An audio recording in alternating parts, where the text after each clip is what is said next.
그러면 나오기만 하면 되느냐?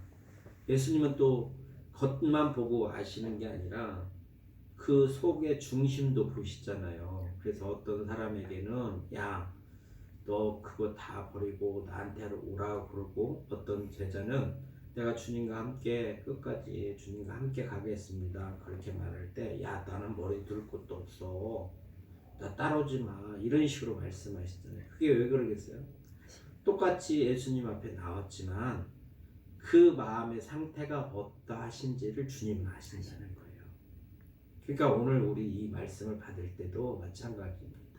우리가 예배로 하나님 앞에 나올 때 우리 마음을 이미 알고 계시는 거예요. 그래서 거기에 합당한, 정말로 주님을 따르려고 하고, 주님을 믿고, 주님을 의지하고, 주님을 공경하고, 아버지 뜻대로 살려고 해서 주님 앞에 나와서 주님의 가르침을 받고자 하는 사람에게 진실로 주님은 가르쳐 주시는 거거든요.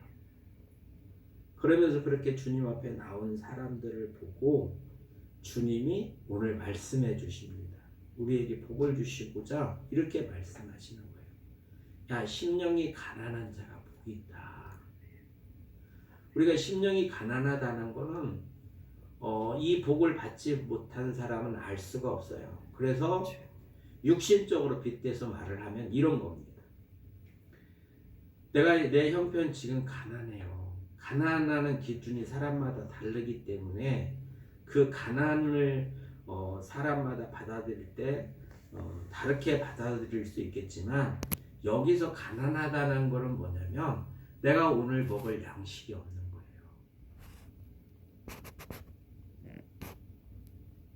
내가 오늘 먹을 양식이 없다면 굶어야 돼요.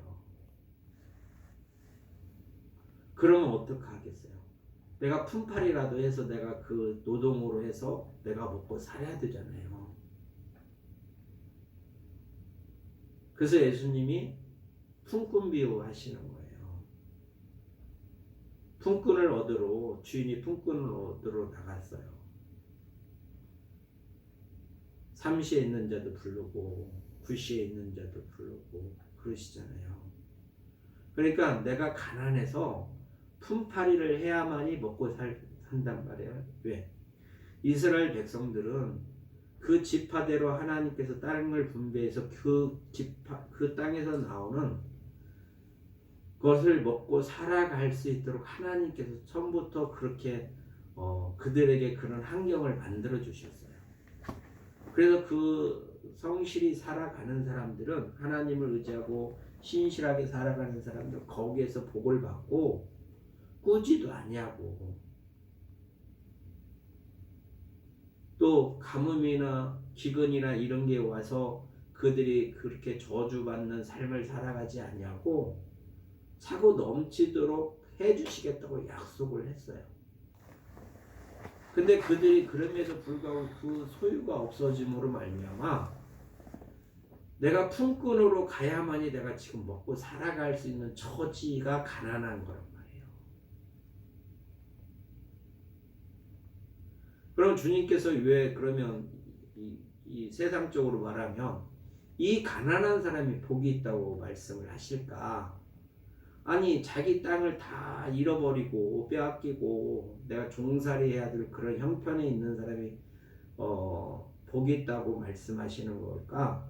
그게 아니고, 육체적으로 그렇게 가난한 것이 복이 있는 게 아니고 영적으로 가난해서 복이 있다고 하는 거예요. 내가 영으로 가난하다고 생각하는 거예요. 하나님 앞에서. 하나님께서 나를 품꾼으로 사용하지 아니하시면 나는 먹을 게 없고, 하나님께서 나에게 영적으로 말씀으로 나를 인도해 주시지 않으면 나는 갈 바를 모르는 사람이다. 결국은 예수가 그리스도심을 믿는 믿음 가운데 살아가는 사람이 복 있는 사람이다, 이렇게 말씀하고 계시는 거예요. 이게 나의 온전한 삶. 그러니까 품꾼이 그런 거잖아요. 가난한 사람이 먹을 거를 위해서 온종일 가서 수고해야 되잖아요.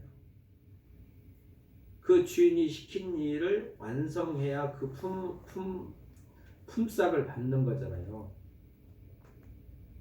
그러면 영적인 이 가난함 속에서도 마찬가지거든요. 이게 힘을 다하고 마음을 다해서 성실히 일해줄 때 그 종을 또 쓰는 거잖아요. 그 품꾼을, 일 잘하는 품꾼을 쓰지 불성실한 사람을 쓰는 게 아니잖아요, 주인이. 이게 우리도 마찬가지입니다.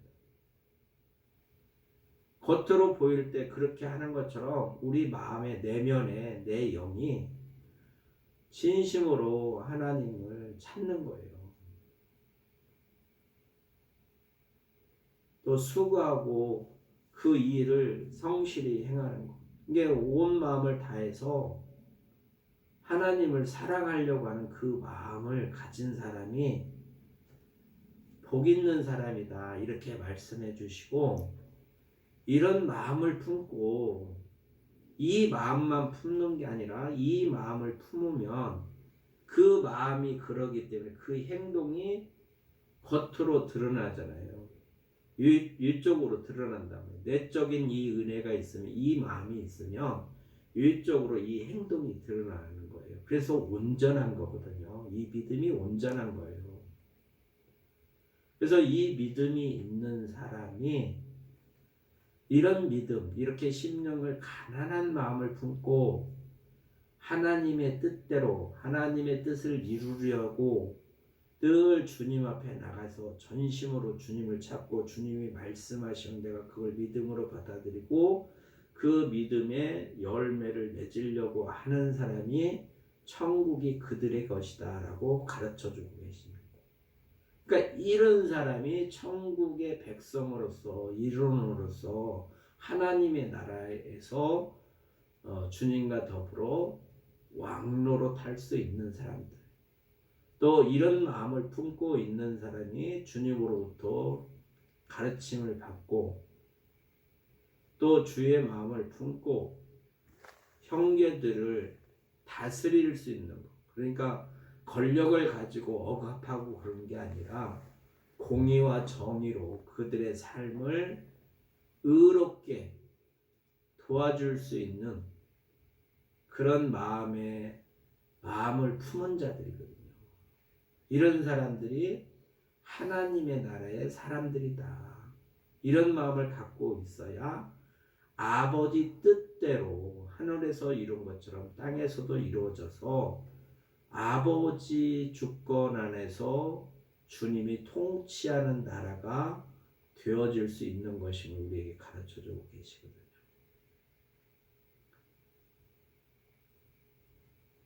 그래서 우리는 끊임없이 내 영이 가난하다고 느껴져야 돼요.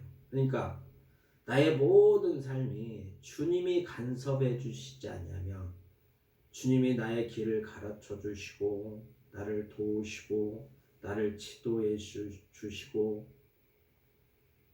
또 생각나게 하시고 또 교정시켜 주시고 나의 모든 삶에 간섭하지 아니하면 내가 아버지 뜻대로 살 수 없는, 그래서 아버지 뜻대로 살지 못하면 나는 하나님 앞에 죄인임을 깨달아서 또 하나님을 사랑하고 하나님을 경외하며 그 뜻대로 살아가야 되는 내가 나의 경솔함이나 신중하지 못함으로 말미암아 하나님께 영광을 돌리지 못하는 그런 삶을 살아가는 것 아닌가 하는 그런 두려움 가운데 주님을 바라보는 거거든요. 왜? 주님만이 길이고 진리고 생명이고 주님을 통해서만이 우리를 아버지를 만나볼 수 있기 때문에 그렇습니다. 그래서 오늘 이 말씀을 통해서 심령이 가난한 자는 복이 있고 이렇게 복이 있는 사람들은 하나님의 나라가 그들의 것이다 이렇게 말씀을 하고 계세요. 그래서 마태복음 5장에는 율법에 대한 얘기를 하시면서 그 율법을 하나님께서 이 법을 주신 것은 이스라엘 백성들과의 약속입니다. 그 백성들이 그 법을 지키겠다고 모세를 통하여 여호와 하나님 앞에서 약속을 했던 상황들이에요. 그러면 신실한 자들은 그 약속을 지키는 거거든요. 그 약속을 지키는 게 하나님을 사랑하는 거예요. 사랑하는 증표가 그분의 말씀을 따르는 것이 사랑하는 거예요. 그러면서 주님이 그들의 잘못된 그 마음을 변화시키려고, 회개시키시려고 그 율법에 대한 얘기를 하고 계십니다. 21절에 보면 옛사람에게 말한 바 살인하지 말라. 누구든지 살인하면 심판을 받게 되리라 하였다는 것을 너희가 들었으나 이들이 자기 조상으로부터 대대로 내려오는 10가지 계명을 받았습니다. 그 5번째 계명이 살인하지 말라 그랬잖아요. 살인하지 말라. 옛사람 너희 조상들에게 말한 그 계명을 너희가 제대로 전에 들었을 거다. 살인하지 말라 하나님 앞에서. 그래서 너희가 알고 있지 않느냐. 그래서 살인하면 쳐 죽여라. 그게 율법이거든요. 그게 하나님의 공의예요.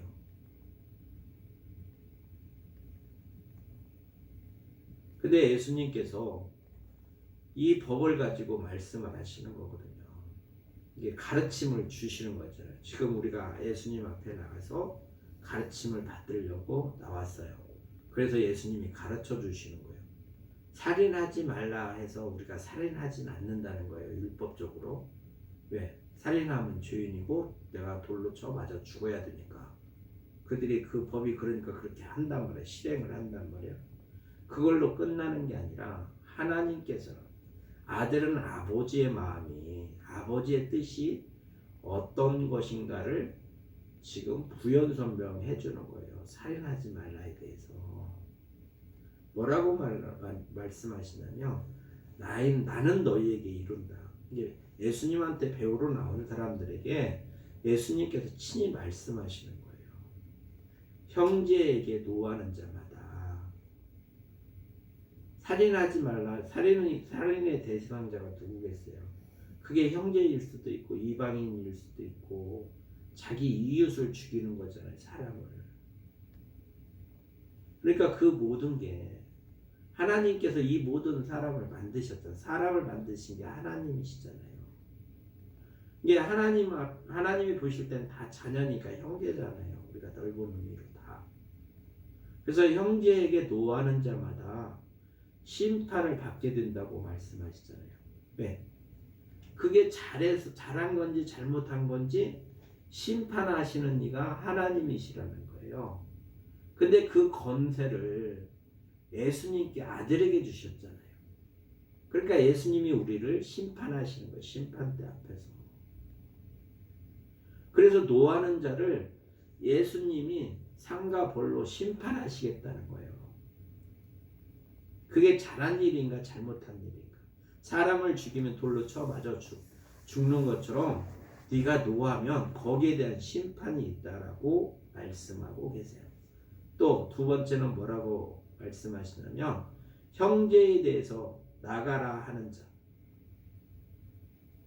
형제에 대해서 욕하고 무시하고 저주하고 이런 때 있잖아요.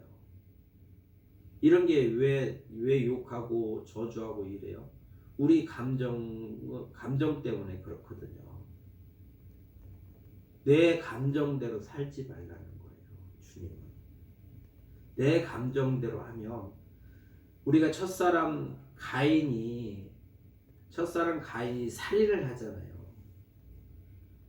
그래서 그 첫사람 가인이 살인할 때 그 마음이 뭐겠어요? 자기 감정을 하나님의 말씀에 순종하지 못하기 때문에 죽이는 거거든요. 아벨을.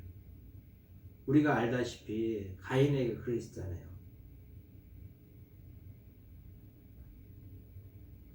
네가 분냄이 어찌함이뇨. 분이 나니까 그렇게 하는 거거든요. 분냄이 아니라 우리는 하나님 앞에서의 나의 감정을, 그분의 가르침을 따라 내 감정을 마음을 다해서 하나님께 돌이켜야 된단 말이에요. 하나님에게 대적하는 것들이나 불의한 마음이나 아니면 그의 불순종하는 그런 마음이 생길 때마다 우리는 돌이켜 회개하고 주님의 뜻대로, 아버지의 뜻대로 살려고 하는 마음을 가진 사람이 심령이 가난한 자의 마음이란 말이에요. 그래서 자기 감정을 조절하면, 자기 감정을 버리면, 자기를 부인하며 친구에게 욕하지 않는다.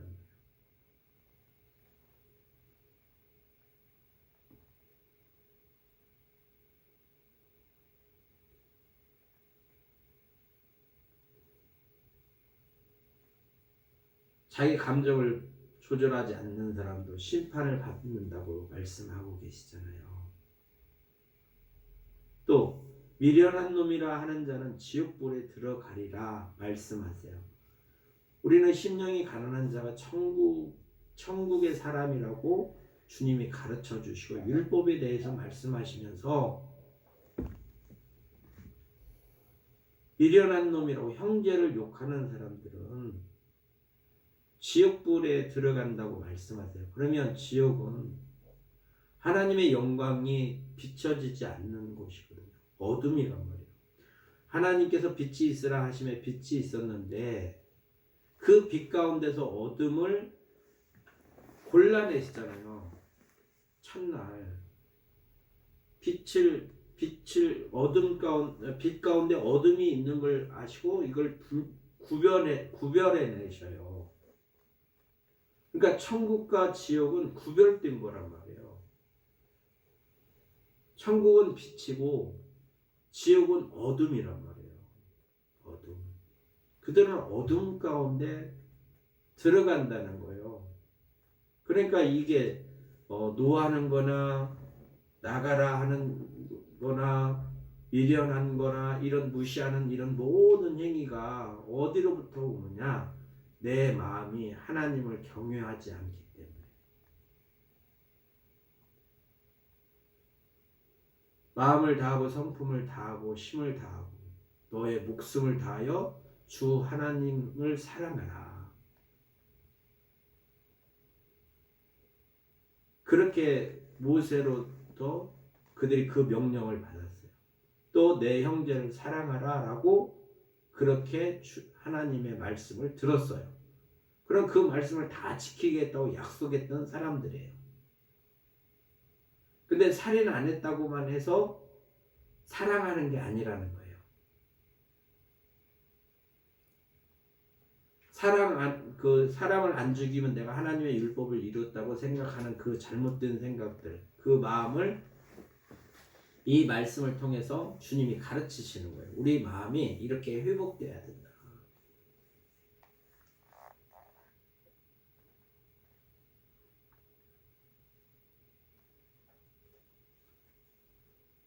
그래서 23절에 이렇게 말씀하시는 거예요. 예물을 제단에 드리려다가, 예물을 제단에 드리는 건 뭐겠어? 하나님의 성전의 그 제단 위에 하나님께 봉헌하는 거잖아요.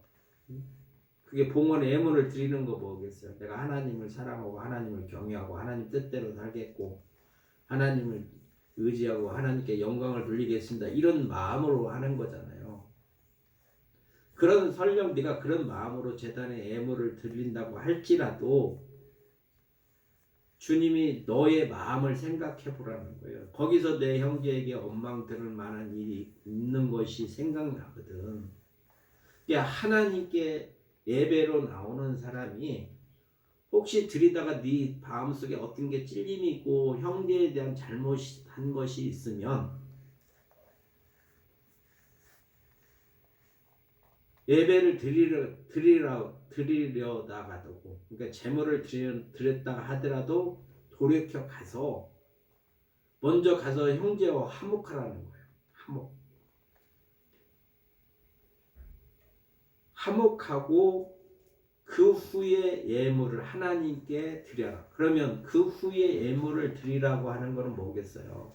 하나님의 마음은 우리 모든 말씀으로 천지를 창조하시고 흙으로 사람을 빚으셔서 그 안에 생기를 넣어서 사람을 만드신 하나님이 모든 사람들이 화목하고 살기를 원한다는 말이에요. 아버지 뜻 안에서. 그럼 모든 사람과 화목하기 위해서는 어떻게 해야 되냐? 나의 심령이 아버지 뜻에 합당한 심령이 되어야만이 이게 가능한 거란 말이에요.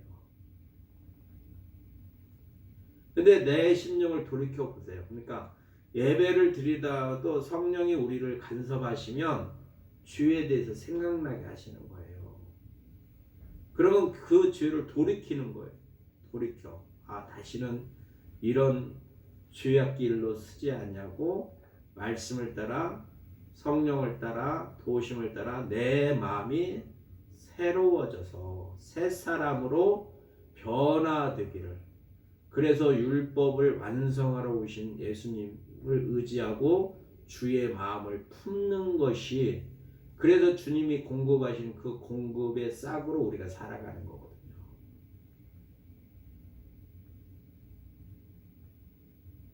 그래서 형제에 가서 화목하라는 거예요. 그러니까 이것도 은혜를 받지 못하면 감동이 와서 가서 형제하고 사한다고 잘못했어요 이렇게 말하면 싸움 나요. 왜? 내 안에 진심으로 그를 사랑하는 마음이 없으면, 짐승들도 알잖아요. 강아지도 지 좋아하는지 저 때리는지 알잖아요. 자기 좋아하면 오잖아요. 근데 자기 안 좋아하면 안 와. 이런 동물들도. 근데 하나님께서는 우리에게 지성까지 주셨단 말이에요. 그럼 그걸 분별을 못 하겠냐고. 입술로 하는 건지 진심으로 하는 건지 사기쳐 먹는 건지를 모르겠냐고. 그러니까 이런 말씀을 하시는 건 뭐냐면 진실로 하나님의 성품을 닮아서 신의 성품에 참여하는 자 보면 형제의 우애와 그 위에 사랑을 더 공급하라 라고 말씀하고 계시는 것처럼 우리 속사람이 하나님의 형상으로 바뀌어지지 않으면 이게 이루어질 수 없는 거예요. 그래서 나는 주님이 내가 품꾼으로 일해서 주님이 주시는 그 싹으로 우리는 살아가는 사람들이란 말이에요.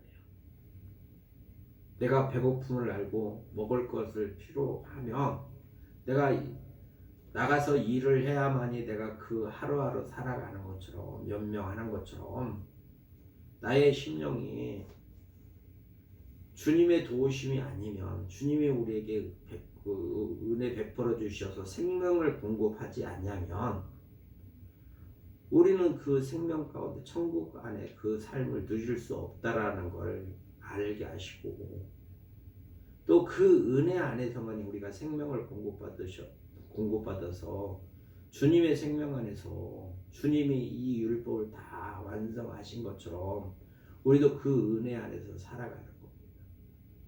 그래서 끊임없이 우리는 주님 앞에 나가는 거예요. 어떤 마음으로? 나를 낮추고 겸손함으로.